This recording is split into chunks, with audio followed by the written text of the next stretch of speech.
Colossenses capítulo 3, de 5 a 11.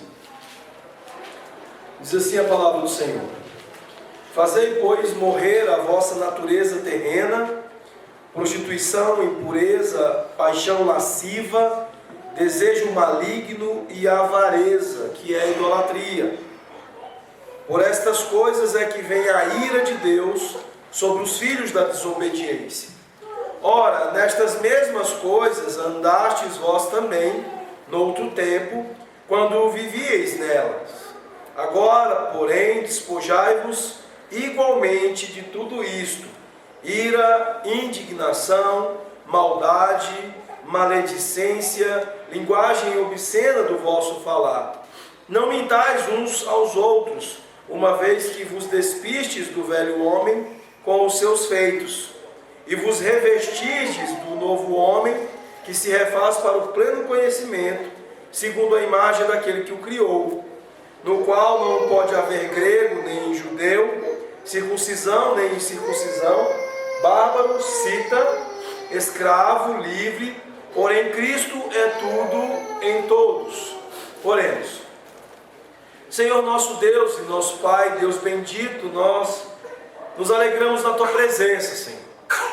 Nós, ó Pai, exaltamos o Teu nome, porque nós temos experimentado, provado, ó Deus, da expressão da Tua gloriosa pessoa, das perfeições do Teu ser, ó Pai, que se revelam a nós.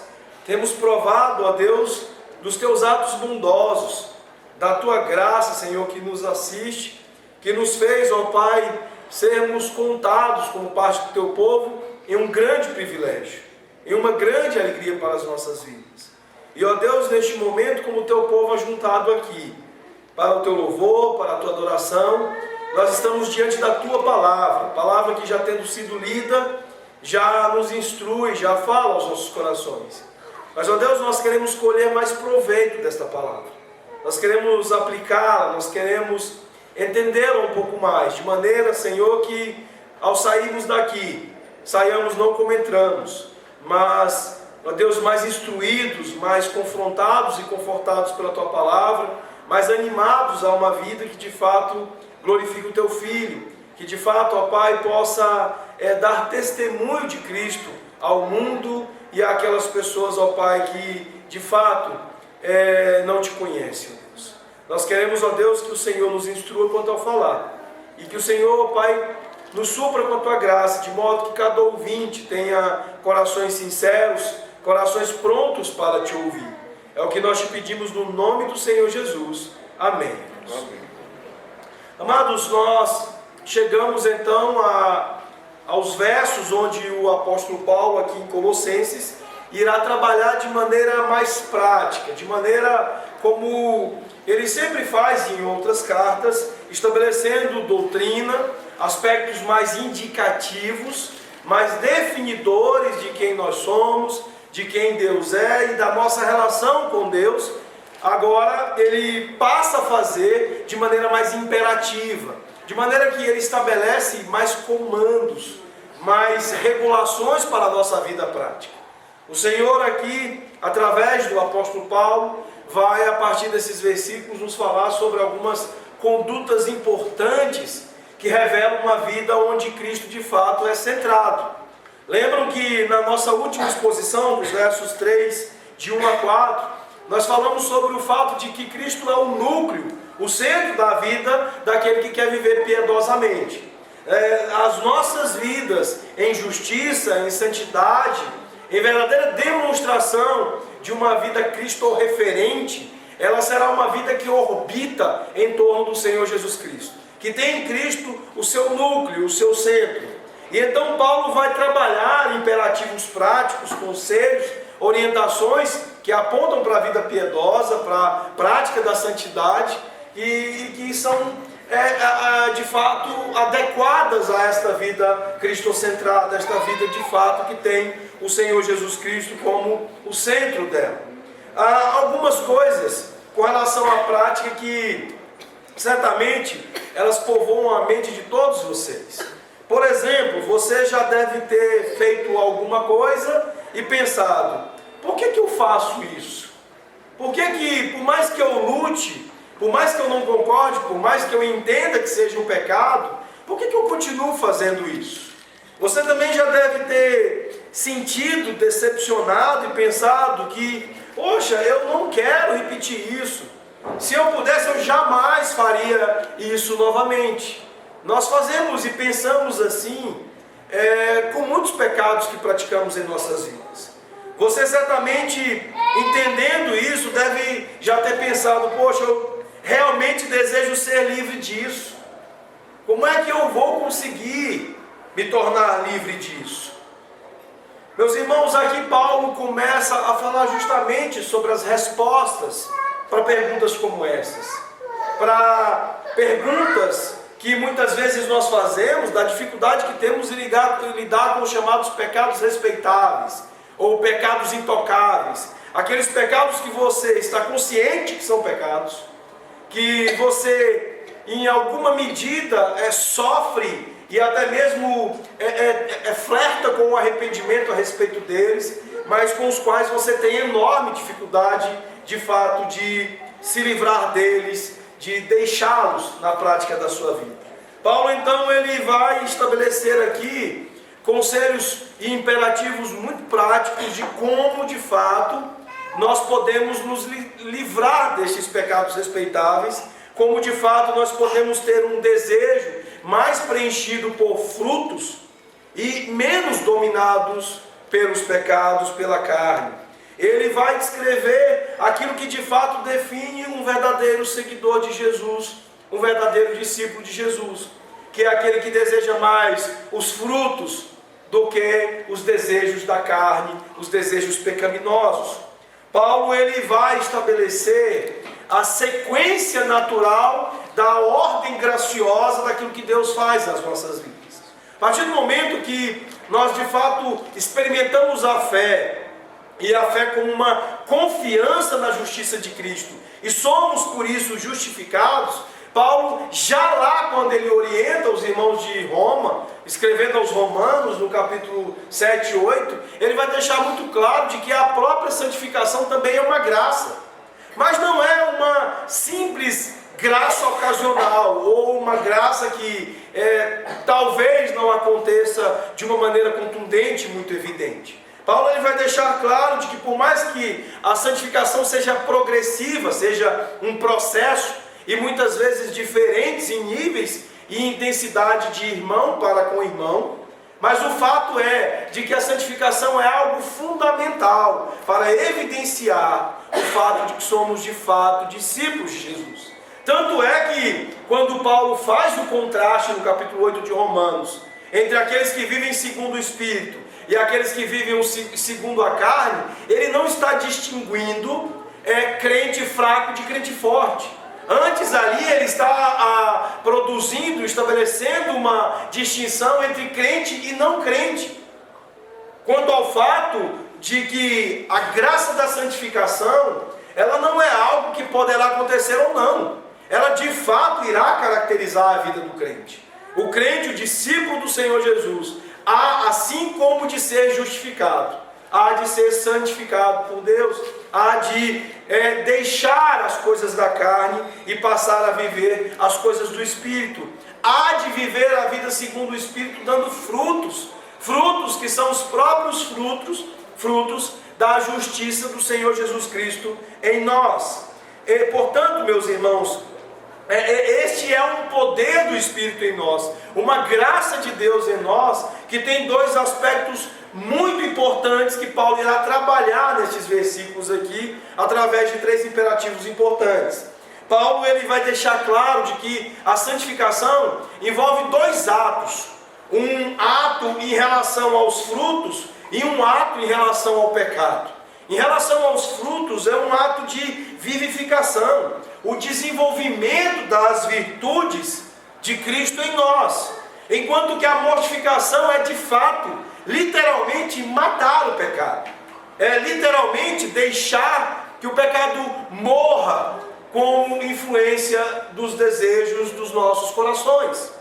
Paulo também vai deixar claro para nós que três imperativos serão importantes para que esta vivificação e esta mortificação se dê como expressão de santificação dos nossos corações. Eu gostaria que vocês observassem esses imperativos de Paulo no versículo 5, no 8 e no 12. Vejam só, no versículo 5, ele vai falar sobre o primeiro, que é daquilo que nós vamos nos ocupar esta manhã. Ele diz aí: fazei, pois, morrer a vossa natureza terrena. Mortificação. Sem ela não haverá santificação. É fato importante, é ato importante no processo de santificação, a morte dada ao pecado, a mortificação do pecado. O verso 8 diz: agora, porém, despojai-vos igualmente de tudo isto. Não é simplesmente nos ocupar de matar o pecado, mas de entender que há coisas que devemos colocar fora, há coisas que devemos colocar absolutamente fora daquilo que é a órbita ou o universo dos desejos dos nossos corações. E aí então no verso 12 ele estabelece um tripé dessas operações importantes para que haja vivificação e mortificação, quando ele diz: revesti-vos, pois, como eleitos de Deus, santos e amados, de ternos afetos de misericórdia. E aí ele vai prosseguir com uma série de outras coisas das quais nós devemos nos revestir como virtudes de Cristo desenvolvidas em nossos corações. Nós, nas outras duas mensagens, iremos falar sobre esse despojamento e sobre esse revestimento. Mas hoje eu gostaria de tratar com vocês sobre este fazer morrer o pecado, esse fazer morrer a vossa natureza terrena. Nós vimos na exposição passada sobre o contraste quanto aos pensamentos das coisas do alto e das coisas terrenas, entre a verdadeira religião e a falsa religião, entre aquilo que motiva-nos ao amor, ao desejo pelas coisas terrenas, as concupiscências da carne, dos olhos, da vida, da vaidade, e em contraste com o amor de Deus, com a paixão pelas coisas de Deus, com a paixão pelo reino do nosso Senhor Jesus Cristo. E aqui agora Paulo vai trabalhar não apenas com uma simples questão do nosso pensamento, mas da nossa própria prática, das coisas que nós fazemos e que revelam de fato práticas do alto ou práticas terrenas. E ele começa dizendo que nós devemos fazer morrer a nossa natureza terrena. E por que Paulo está preocupado com isso, meus irmãos? Porque isso é algo que está também relacionado com as coisas indicativas que ele falou até aqui. Vocês se lembram que Paulo tem falado sobre Cristo, sobre a sua pessoa excelente, sobre a sua obra excelente, e começa a fazer uma transição da relação dessa excelência de Cristo, da supremacia de Cristo, com a nossa própria definição como cristãos. A excelência de Cristo e a supremacia de Cristo faz com que, estando nele, estando em Cristo, unidos a Ele, de fato nós tenhamos vidas, práticas, condutas, pensamentos do alto, portanto muito diferentes das coisas mundanas que muitas vezes nós queremos aceitar, que nós queremos nos conformar com elas. A Confissão de Fé de Westminster, falando sobre santificação, diz o seguinte: os que são eficazmente chamados e regenerados, tendo criado em si um novo coração e um novo espírito, são além disso santificados real e pessoalmente, pela virtude da morte e ressurreição de Cristo, pela sua palavra e pelo seu espírito, que neles habita. O domínio do corpo do pecado é neles todo destruído. As suas várias concupiscências são mais e mais enfraquecidas e mortificadas, e eles são mais e mais vivificados e fortalecidos em todas as graças salvadoras, para a prática da verdadeira santidade, sem a qual ninguém verá a Deus. Esse é um resumo preciso, É lógico que a confissão tem mais outras sessões que vão falar mais sobre santificação, mas já nessa primeira sessão do capítulo 13 da Confissão de Fé de Westminster, nós vemos todos esses conceitos trabalhados por Paulo presentes. A conexão inevitável entre o que Cristo é e faz, daquilo que nós somos e fazemos. Não há como estar em Cristo, unidos a Cristo, e não ser como Ele, e não sofrer os resultados normais da obra que Ele realizou. Se Cristo é o supremo do universo, aquele que tem supremacia sobre todas as coisas, aquele que realizou uma obra perfeita, e que assumiu o senhorio sobre todas as coisas, Ele colocar-nos nele, e nós não nos revertir de algo novo, como diz a confissão, de um novo coração e de um novo espírito. E se Ele mesmo colocou debaixo dos seus pés o pecado, subjugou todas as coisas que de fato escravizavam os corações humanos, então não há por que Paulo irá argumentar que as nossas vidas sigam ainda e continuem ainda num curso normal de escravidão ao pecado. Portanto, a santificação será uma decorrência normal daquilo que Cristo fez para nos justificar. Ele certamente não apenas nos declararia justos diante de Deus pela sua justiça perfeita, mas Ele haveria de corrigir em nossos corações a orientação indevida deles, os seus desejos maus, os seus desejos que os afastam do nosso Deus. Portanto, a santificação ela envolverá como um imperativo as nossas posições indicativas em Cristo, a nossa identificação clara em quem somos e o que fazemos com aquilo que Cristo é e aquilo que Cristo faz. E então Paulo vai começar a falar mais sobre esta mortificação e sobre esta vivificação que nos sucede por conta da obra, da graça do nosso Senhor Jesus Cristo em nós. E John Owen, ele entendeu muito bem a importância destas coisas, especialmente a importância de nós não nos viciarmos naquilo que de fato nos é, digamos assim, mais aceitável. Legal, bacana, eu gostei desta ideia de que Cristo vai me revestir de caráter, mas essa coisa que aponta para um ato da glória de Cristo em mim, que produz esforço, que produz o empenho de mortificação e de enfraquecimento do pecado, não, isso aí não me parece tão necessário ou tão conveniente a mim. E os puritanos, e particularmente John Owen, entenderam muito a necessidade de que a mortificação aconteça para que haja santificação. O Owen dizia que ou você está matando o pecado, ou o pecado estará matando você. Eu, numa exposição de Romanos, tratando com os irmãos aqui alguns meses atrás, eu citei a história de uma ovelhinha que meu pai havia comprado para morrer juntamente com uma vaca na celebração dos 25 anos de casamento do meu pai, as bodas de prata de meus pais. E naquela ocasião, a minha irmã se encantou pela ovelha, se apaixonou, achou ela tão bonitinha, fofinha, começou a brincar com ela. E na época nós dizíamos para o meu pai: olha, isso não vai dar certo. Se eu deixar a Laura brincar com essa ovelha tantos dias antes da festa, o que vai acontecer é que ela vai se apaixonar por esse animal, assim como possivelmente toda a família, e ninguém consegue matar aquilo que ama. E então, dito e feito, depois de um tempo, a ovelha já tinha se transformado num animal extremamente querido da família.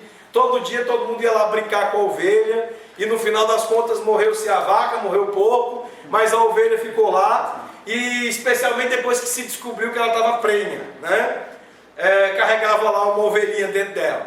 E então essa ovelha foi procriando e produzindo um pequeno rebanho, que chama de ovelha, pequeno rebanhozinho de ovelhas lá, é isso mesmo, vocês são rebanho, gente? Pequeno lapso aqui. Mas enfim, Owen, ele vai trabalhar a ideia de que aquilo que nós não matamos do pecado acaba por ser o motivo da nossa morte, Se você não mata o pecado vai acabar matando você. E é por isso que Paul Tripp diz que Paulo, nas suas abordagens a respeito da santificação, ele é intencionalmente invasivo. Por que Paulo ele vai usar de expressões tão duras e tão invasivas ao tratar sobre questões práticas da santificação? Porque ele sabe que está em jogo. Sabe quando você vê uma casa pegando fogo, e aí de repente você vê no segundo piso uma criança gritando? Você não age de uma maneira, digamos assim, tímida para poder proceder em relação a isso. Você não vai querer tocar campainha, querer procurar debaixo do capacho do tapete uma chave para abrir a porta. Você é intencionalmente invasivo. Você chega logo com o pé na porta. Não é isso que nós fazemos em situações desse tipo? O que os bombeiros fazem? Chegam já com o pé de cabra, com coisas desse tipo, arrebentando tudo para entrar e salvar a vida daquela pessoa. Portanto, por isso é esse o espírito do apóstolo Paulo ao escrever de uma maneira que Paul Tripp chama de intencionalmente invasiva. Paulo ele vai direto ao ponto, ele vai logo na muleira, como diz lá na minha terra. Ele vai logo, direto ao ponto. Por quê? Porque ele sabe o que está em jogo. O que está em jogo é algo que se eu não o mato, haverá de me matar. Algo que se eu não levar a cabo quanto ao domínio dos meus desejos, eu haverei de ser dominado terrivelmente. E para, obviamente, o grande dano da minha alma. Há três coisas nesta intencionalidade invasiva de Paulo, ao abordar aqui estes irmãos de Colossos, que eu gostaria então de aplicar com os irmãos. O fato de que há um princípio aqui, trabalhado pelo apóstolo Paulo, há uma batalha descrita pelo apóstolo Paulo, e há uma motivação trabalhada também por Paulo, para que de fato nós venhamos a ver o princípio e a batalha dentro dos seus cursos normais, dentro das suas aplicações normais. Primeira coisa é que Paulo vai trabalhar um princípio, e o princípio é de que o pecado é algo que deve estar morto em nós. O pecado deve morrer em nós. Ele diz no verso 3, fazei, pois, morrer a vossa natureza terrena. E aí ele vai dizer coisas que fazem parte dessa natureza terrena. E Paulo é duro ao fazer isso. Ele não vai pegar aqueles pecados que ficam na superfície, que você coloca dentro de um tanque de água, e aqueles que são levinhos e sobem até a superfície. Não, ele vai pegar aquilo que é pesado, aquilo que está lá no fundo, aquilo que normalmente fica intocado porque está lá mais profundo. Ele vai dizer aqui prostituição, impureza, paixão lasciva, desejo maligno e a avareza, que é idolatria. Meus irmãos, uma das coisas difíceis de se tratar com as pessoas de uma maneira geral no nosso tempo diz respeito justamente a este uso da palavra idolatria. Quando normalmente nós falamos para as pessoas que elas estão sendo idólatras, dão pulos desta altura, Como o ser humano se incomoda quando se fala de idolatria. Em épocas como essa que nós estamos vivendo, de Copa do Mundo, falar, por exemplo, de idolatria em relação ao futebol, o sujeito pula dessa altura e diz, como assim idolatria? No Brasil todo mundo gosta de futebol, é natural gostar de futebol, não é nada anormal gostar de futebol. Mas, meus irmãos, é evidente o quanto o brasileiro gosta demais de futebol. Nossa cultura, nós somos impregnados de uma ideia de futebol que assusta até mesmo homens ímpios de outras nações. Há poucos dias foi divulgado na internet um vídeo de um humorista, jornalista, sei lá, americano, que ele diz que a religião dos brasileiros é o futebol. Que o futebol, de fato, no Brasil é uma religião. E Paulo, então, em sua intencionalidade invasiva, ele vai falar de pecados aqui que estão mais ligados à área sexual, mas não apenas a ela. Vai falar deles e vai chegar na sua gradação a esta palavrinha tão importante, tão severa com relação à questão dos nossos desejos do coração, que é a idolatria. Mas tudo isso para estabelecer um princípio. Estas coisas deveriam estar mortas em nós. Tudo isso tem que morrer. Todas estas coisas precisam morrer nos nossos corações. É isso que Paulo vai deixar claro, como um fato normal das indicações que nós temos em Cristo Jesus. Ele vai usar aqui uma expressão que gera uma conexão entre a necessidade dessas coisas morrerem e tudo que ele havia dito até aqui. Ele diz: fazei, pois, morrer a vossa natureza terrena. Por que Paulo usa esse pois aqui? Justamente porque ele termina, por exemplo, a sessão anterior, no verso 4, dizendo: quando Cristo, que é a nossa vida, se manifestar, então vós também sereis manifestados com Ele em glória.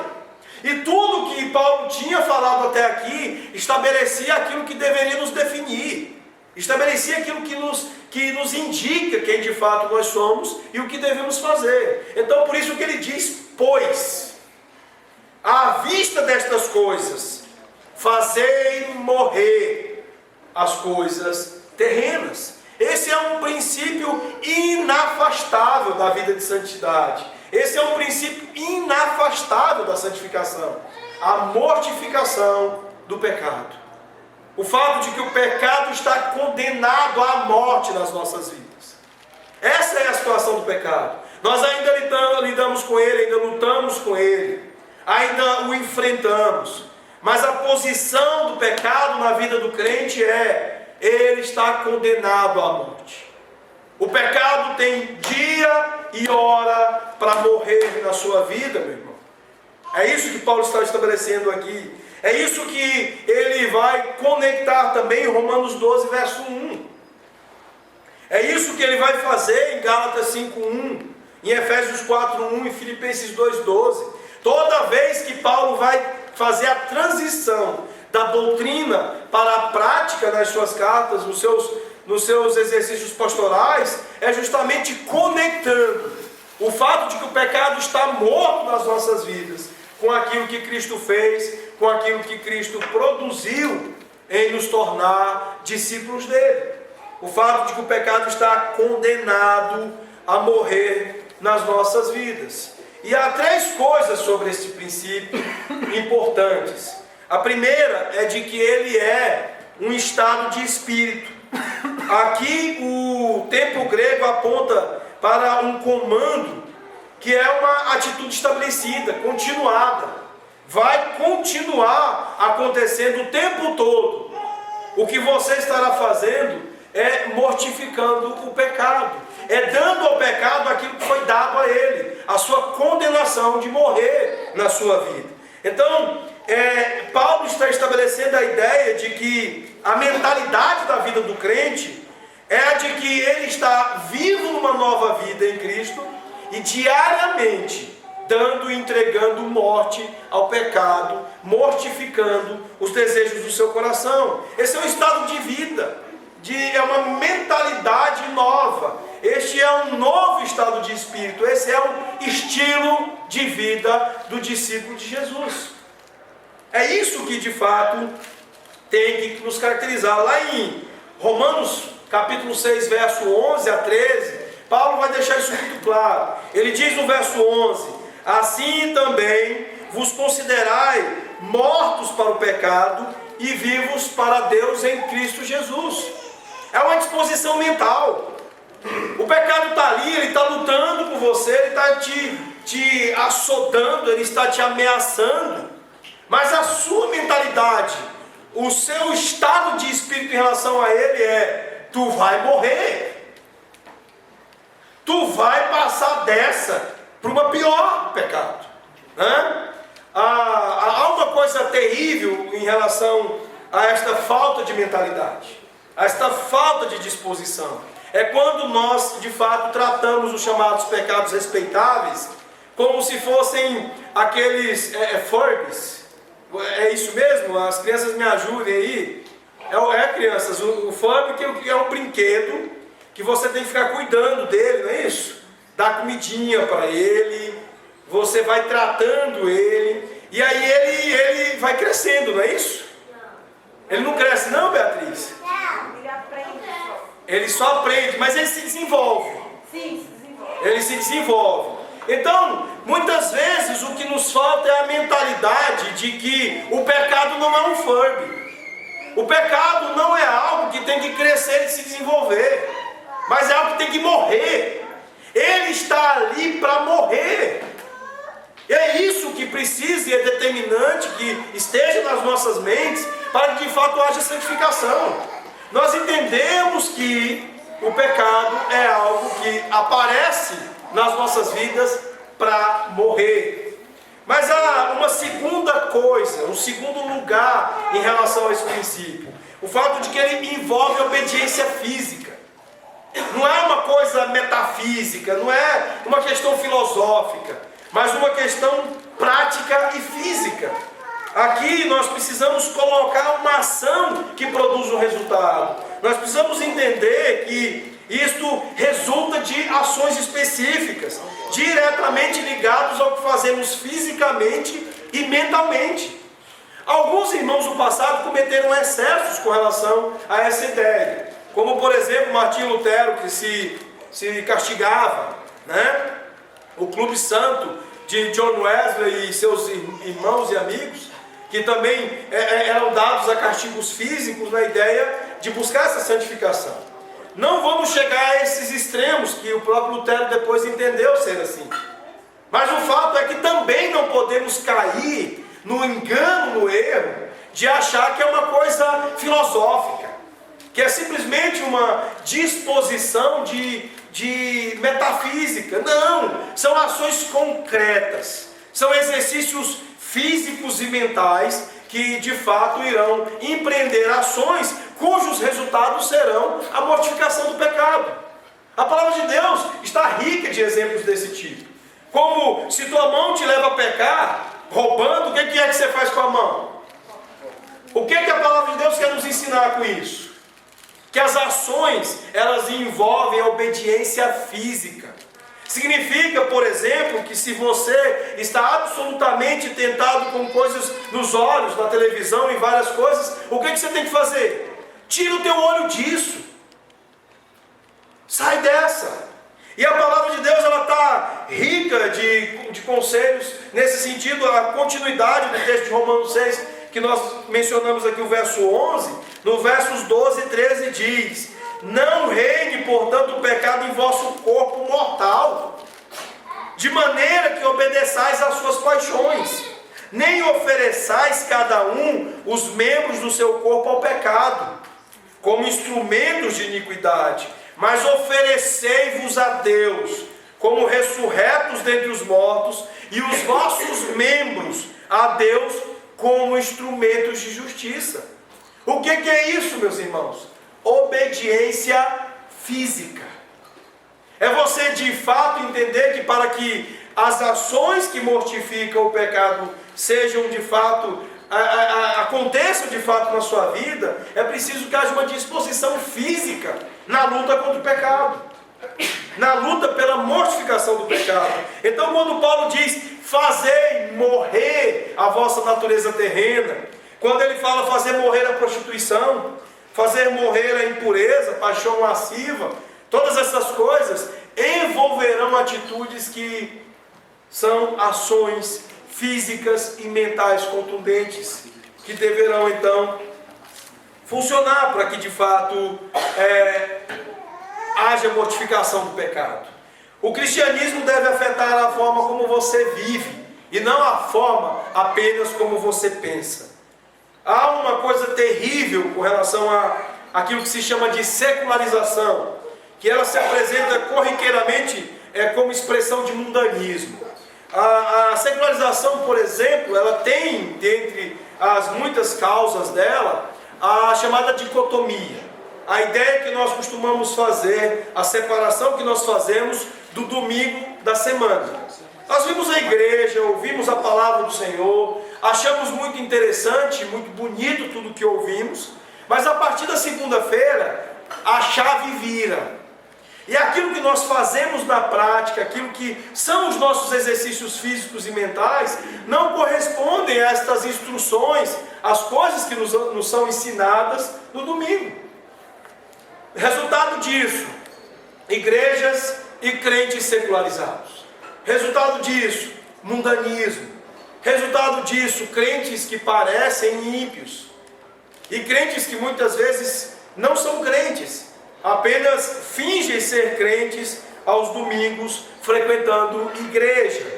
Portanto, é preciso entender que este princípio da morte do pecado, além de envolver um estado de espírito, uma mentalidade, envolve uma obediência física.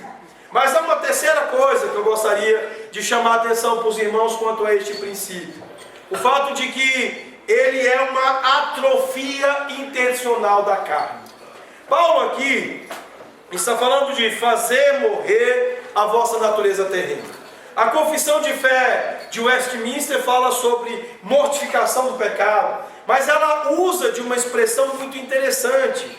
Vejam comigo que ela diz assim: são mais e mais enfraquecidas e mortificadas. Há um processo em andamento em relação à carne que é descrito aqui, tanto por Paulo quanto pela confissão de fé. E uma linguagem utilizada por alguns estudiosos, alguns comentaristas bíblicos, é de que a palavra adequada para necro no grego aqui é atrofia. Os irmãos sabem o sentido de atrofia. Quando nós não exercitamos muito determinado músculo, ele vai se reduzindo, ele vai diminuindo a sua potência, a sua capacidade, chega ao ponto de que ele atrofia, ele enfraquece. Foi exatamente isso que aconteceu com a musculatura das minhas costas. Um dos problemas que eu tenho tido por conta da coluna é a falta de exercício físico e particularmente exercício da musculatura lombar, da musculatura das costas aqui, o que gerou uma dificuldade de sustentação do peso que é colocado na coluna, porque a musculatura está fraca. O médico me deixou extremamente constrangido, porque ele diz: você está com redução muscular. Eu sei o que é isso, doutor, mas torne mais claro, diga por favor. Você está com atrofia nos músculos lombares e também da coxa e perna esquerda. Por quê? Porque esses músculos não estão sendo devidamente exercitados. E é exatamente essa a ideia de Paulo aqui, quando ele diz que nós devemos fazer morrer a natureza terrena. Nós devemos o quê? Nós devemos produzir uma atrofia intencional na nossa natureza terrena. Isso significa que nós devemos deixar de exercitar a carne para que ela atrofie, para que ela enfraqueça, para que ela de fato vá chegar ao ponto em que o enfraquecimento, a sua atrofia, a leve à morte e seja um músculo sem utilização, sem capacidade de funcionar. Portanto, três coisas importantes o apóstolo Paulo fala aqui. E a terceira delas, a respeito desta mortificação, deste fazer morrer, é a atrofia intencional. Alguns exemplos da palavra de Deus nos ordenando a atrofia intencional. Lá em 2 Timóteo, capítulo 2, versos 22 e 23, a palavra de Deus diz o seguinte: foge, outro sim, das paixões da mocidade. Segue a justiça, a fé, o amor e a paz com os que de coração puro invocam o Senhor. E repele as questões insensatas e absurdas, pois sabes que só engendram contendas. Qual que é a orientação de Paulo aqui ao jovem ministro? Foge, corre, foge, outro sim, das paixões da mocidade. A estratégia aqui é de fuga. A estratégia aqui é de, olha, não faça uso. É desse jeito que você vai ver enfraquecer estas paixões da mocidade. Repele as questões insensatas e absurdas, pois sabes que só engendram contendas. Como é que você vai eliminar aquilo que é insensatez, que é uma série de questões apenas para suscitar polêmicas indevidas, repelindo-as, evita-as, foge delas. É esse o conselho da palavra de Deus, atrofia intencional. O impulso do teu desejo é fazer isso, repele-o. Vai chegar uma hora que isso vai ficar tão enfraquecido, vai ser um músculo tão pouco utilizado, que você não vai ter mais disposição, ou para buscar as paixões da mocidade, ou para buscar as questões que produzem contendas. Um outro conselho da palavra de Deus que também mostra essa atrofia intencional. Provérbios 5, 8 e 9. Afasta o teu caminho da mulher adúltera, não te aproximes da porta da sua casa, para que não des a outrem a tua honra, nem aos teus anos a cruéis. Qual é o conselho da palavra de Deus? Você vai ter impulso, desejo de ir até a porta da mulher adulta. Qual é o conselho da palavra de Deus? Afasta o teu caminho dela. Não vai para a porta da casa dela, porque você sabe muito bem o que resultará ir para a porta da casa dela. Você vai exercitar os desejos terrenos, a sua natureza terrena. Então, qual que é o meio de você atrofiar esse desejo? Foge da porta da casa dela. Não vá para lá. Provérbios 7, 25. Não se desvie o teu coração para os caminhos dela, e não andes perdido nas suas veredas. Atrofia intencional. A Bíblia nos chama para evitar a agressividade quando se trata do exercício da carne. Não seja dedicado às coisas da carne. Somos chamados a produzir essa atrofia intencional, uma vida de negligência proposital dos desejos da carne. Tudo começa com a compreensão da sua posição, de que fomos libertos do pecado em Cristo Jesus, de que Ele está em nós, para o quê? Para morrer. Mentalidade, uma atitude de espírito em relação à mortificação, de entender que o pecado não é um fardo, mas algo que está ali para morrer e não para se desenvolver. Uma obediência física, entender que não é um mero exercício filosófico, e uma disposição em atrofiar esses desejos, esses exercícios musculares da carne, das coisas terrenas. Esse é o princípio. E Paulo então, nos versos 2 e 3, ele vai falar sobre, versos 6 e 7, ele vai falar sobre a batalha, que é essa insurgência contra as coisas da carne, ou as insurgências da carne numa batalha contra nós, e da motivação, que são coisas também importantes de compreendermos para efeito da nossa santificação. Sobre a batalha, é interessante que Paulo aqui, ele, como eu disse já, ele enfia o pé na porta. Ele não vai ficar roteando o toco. Paulo chega logo e dá nome aos bois, naquilo que são os pecados que muitas vezes nós evitamos pegar duros e pegar firmes com eles. Vejam que ele fala de prostituição, impureza, paixão lasciva, desejo maligno e avareza, que também aqui no grego pode ser traduzida por cobiça, que é idolatria. Algumas coisas sobre esta lista do apóstolo Paulo. A imoralidade sexual aqui, a palavra raiz utilizada por Paulo é porneia, que vem da palavra que significa prostituta. Seu significado original foi amarrado à prostituição, mas passou a ter um significado mais amplo da atividade sexual imoral. O foco da palavra parece ser em qualquer tipo de relação sexual ilegítima. Portanto, a ideia de Paulo é que quando ele fala de prostituição, ele não está falando apenas daquela prostituta que fica na rua ali, na rua aqui de baixo, daquilo que os homossexuais que se prostituem também fazem na rua aqui de baixo. Uma das coisas ruins em relação aos pecados intocáveis é que nós costumamos pensar que esta expressão de moralidade é sempre aquilo que o outro faz num grau e num nível muito pior. Mas aqui Paulo está falando de a simples relação sexual ilegítima. Qualquer coisa que seja fora do padrão sexual estabelecido por Deus está ligado aqui a essa ideia de prostituição, amarrado à prostituta. Nós temos visto algumas coisas absurdas no meio cristão. Uma delas é de que alguns pastores, alguns conselheiros conjugais costumam dizer que dentro de 4 paredes, entre um casal, vale tudo. Você já deve ter ouvido esse tipo de absurdo. E então o que estaria dizendo esse conselheiro é, vale a prostituição. Só que Paulo está dizendo que ela deve o quê? Morrer. É algo que deve morrer. Ele fala aqui também de paixões infames.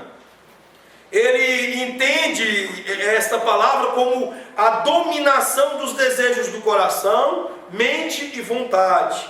Esta é uma pessoa que está fora de controle. E isso leva ao excesso sexual, mas não apenas ao excesso sexual. Há um livro recomendável, muito bom, sobre a questão da idolatria sexual, escrito por John Street, da editora Nutra. É interessante você observar que quando John Street fala de que muitos levam para os desejos sexuais essa sua falta de controle, outros vão levar para a bebida, outros vão levar para diversos tipos de excessos. Por exemplo, quem comete e pratica excessos quanto ao futebol é certamente esta pessoa envolvida com esse tipo de paixão infame, com desejos desenfreados. Lá em Goiânia, quando eu morava em Goiânia, a televisão de vez em quando mostrava alguns torcedores de Goiás e Vila Nova, ou de outros times lá, que o cara tinha pintado a casa toda com o símbolo do clube, com o escudo do clube, com as cores do clube. Você entrava no quarto do cara, o travesseiro era com as cores do clube, a cama tinha a toalha do clube, a coberta do clube, a toalha do banheiro era do clube, e aquela paixão desenfreada pelo clube de futebol. Assim como tem gente que tem paixão desenfreada por ídolos da música, por coisas de mais variado tipo. Tem crentes que têm paixão desenfreada pela tal da vida nerd, por Marvel, por bonequinhos, coisas do mundo das comics, né? Não sei como é que diz isso direito, mas enfim, infelizmente eu não sou nerd, nasci na roça. Então possivelmente eu tenho tendências no coração a ser mais idólatra das coisas da roça, né? Mas enfim, aqui Paulo está falando de paixões infames como algo ligado a esses desejos descontrolados, que pode ser sim a área sexual, mas que também pode se revelar em muitas outras áreas. E é preciso então fazer morrer isso. Ele fala de cobiça ou avareza. É como se essa coisa fosse a avó de todos esses pecados. É aquela senhorinha, sabe, que no final das contas estava lá atrás, alimentando todos esses pecados. Quando ele fala aqui de cobiça ou de avareza, ele diz que no final das contas, esta idolatria é aquilo que acaba por mover todos os nossos pecados. Até mesmo a própria prostituição, a própria imoralidade sexual, o próprio desejo infame ou as paixões infames. O John Street, em tratando o coração da idolatria sexual, ele vai falar justamente isso. O quanto muitas vezes as perversões sexuais, os pecados sexuais, estão ligados à idolatria, a desejos desenfreados, a este desejo de autogratificação, autossatisfação. E Paulo então diz que isto tem que morrer. Há uma coisa interessante quando ele finaliza dizendo que todas essas coisas aqui são idolatria, é que ele está apontando para esses pecados como traição contra Deus. No final das contas, aquilo que Cristo deveria ocupar nos corações, está sendo ocupado por todas essas coisas, por todos esses desejos.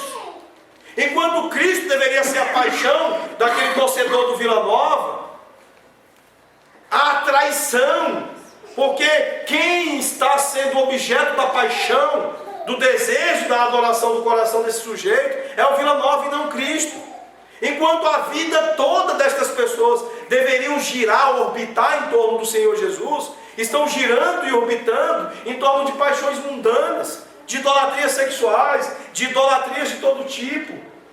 E então Paulo diz: se Cristo é o centro do universo, e se todas as coisas foram feitas por Ele e para Ele, em seguida, isso deveria definir o nosso caminho, os nossos afetos, e qualquer coisa em negligência a isso é idolatria.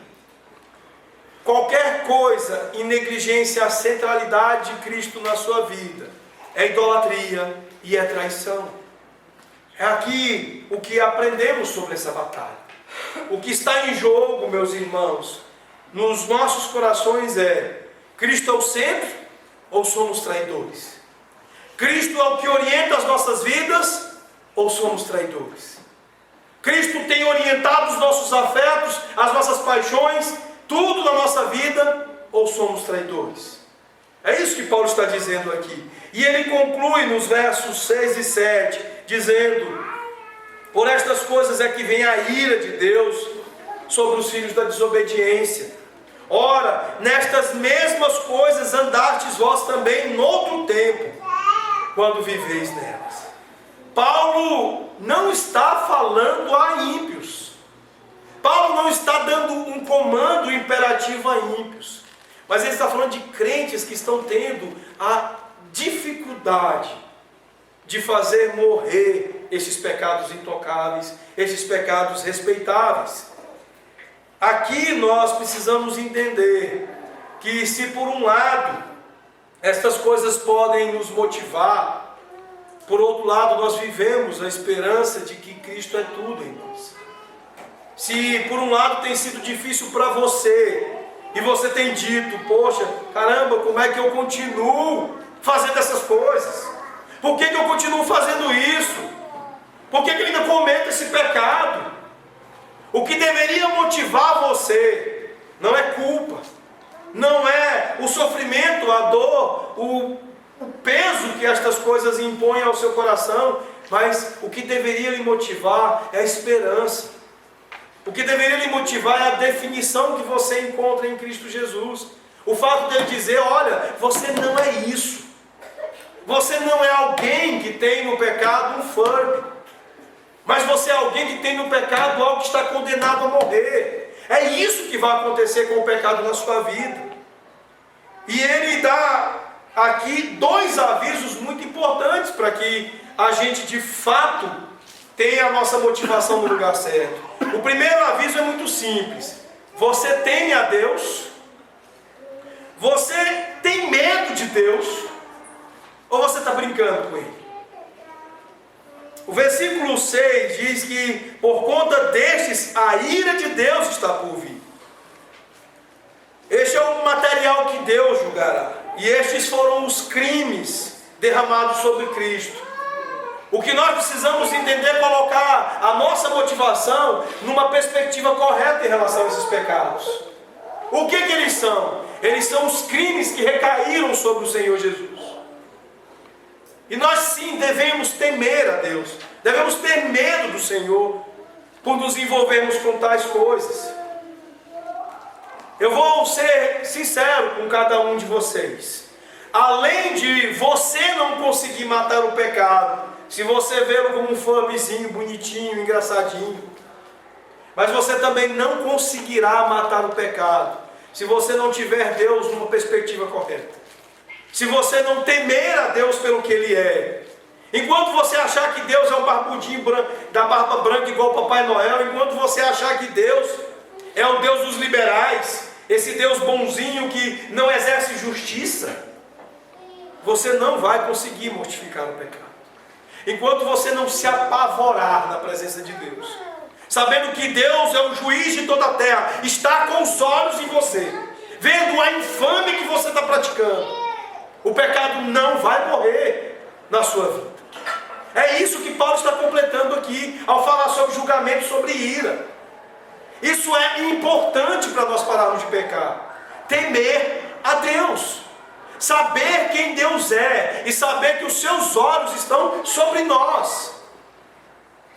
Em segundo lugar, entender que essa mensagem de esperança aqui, apontada pelo apóstolo Paulo, é que isso não é mais quem você é. Paulo está dizendo aqui: ora, nestas mesmas coisas andais vós também, noutro tempo, quando vivíeis nelas. Agora vocês não vivem mais, agora vocês têm tudo para se livrar delas. Já não é mais quem vocês são, já não é mais o que define vocês. Olhe para isso, veja isso como esperança e como ânimo para a sua alma. Está aí, você está lutando com isso, mas não é mais o que você é. Portanto, o pecado está aí para morrer. Porque agora você tem condições de praticar obediência física, de praticar atrofia intencional. Meus irmãos, o medo e a esperança são fundamentais para que de fato haja mortificação do pecado. O princípio é colocar o pecado à morte. A batalha é a insurgência da carne. E a motivação é a supremacia de Deus, que se apresenta a nós tanto quanto o objeto do nosso temor, quanto como motivo da nossa esperança. É isso que nos motiva, é isso que nos anima a sair dessa. E se você está cansado de fazer as mesmas coisas pecaminosas, se você está doente e cansado de desejos errados, se você está cansado de um padrão de pecado na sua vida, e você quer começar a lutar para valer com isso, aqui está a estratégia para você. Com base em Jesus, na centralidade dele, e pelo Espírito, deixe de exercer a carne. Tenha uma mentalidade diferente. Obedeça fisicamente e mentalmente. Atrofie a carne intencionalmente. E tenha medo de Deus e esperança em Deus. E você haverá de vencer o pecado. Você haverá de vê-lo morrer. E não ver você mesmo necrosando e morrendo em desejos maus.